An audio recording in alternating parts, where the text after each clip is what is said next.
This is the moment one stray Chinese lantern dragged a recycling plant through an incinerator. Look closely at the top of the screen. A small white flame appears, moving right to left. It appears to bounce through bales of plastic. Within minutes, one cheap paper lantern caused £6 million of damage. At first light today came the diggers, churning through tons of molten plastic.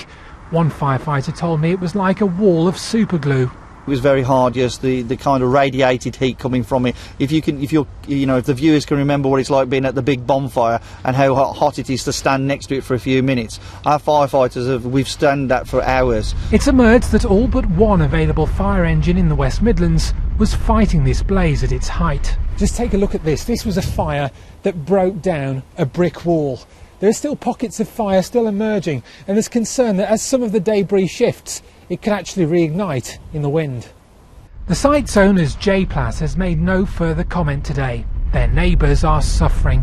We haven't been allowed to move any of the vehicles out of the site.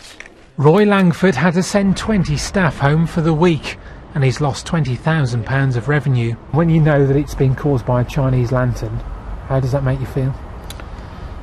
Well, having had a young family myself, I can see the pleasure that they bring, but obviously sending a naked light to wherever you know, we can see the results of this, so I wouldn't be in favour at the moment, of course. On Sunday night, the smoke towered 6,000 feet high, blanketing Hawthorne's house.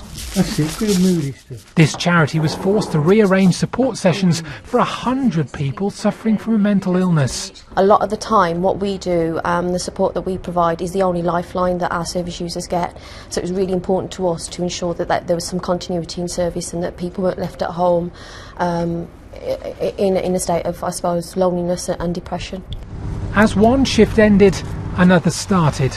The progress, though, is such that fire crews could leave this site within 24 hours, leaving investigators to discover more about this small white light in the night sky. Ben Godfrey, BBC Midlands Today, Smethwick.